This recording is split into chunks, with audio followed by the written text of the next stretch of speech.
What's up guys? Nandito na naman kami. At kami ay gagala. Kasama ko na naman ang aking dalawang tropa na walang kapaguran sa pagpadyak. Tara, samahan nyo kami.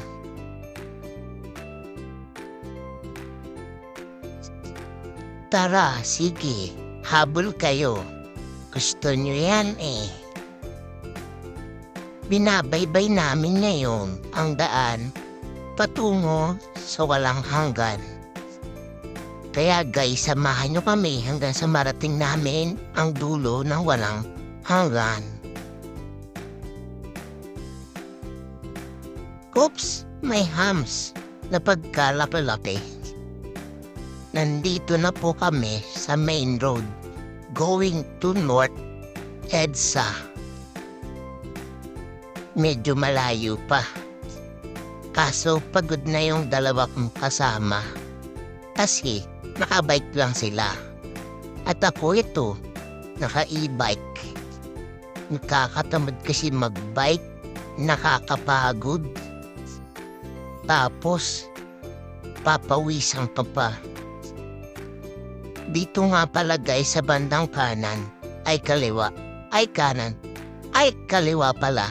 Diyan yung company na pinagtatrabahuhan namin. So, ayun na nga guys. Pagod na daw yung dalawa kong kasama. Kaya, nag-shortcut na kami. Halika, samahan niyo ulit kami. Sa shortcut. Hindi ko alam kung shortcut ba to o shortcut na long. Halika guys, itutur ko kayo sa kagubatan na tinatawag nila na forest. Naku po, ito na nga bang sinasabi ko. Na-scam na naman kami ni Boknoy. Hindi pala ito shortcut, wrong turn pala. Hara sige, tara na tayo bumalik sa ating pinanggalingan. At baka mapana pa tayo dyan sa wrong turn. Halika guys, may alam akong ibang daan. Sure na, shortcut talaga to. Kahit medyo long siya. Tara guys.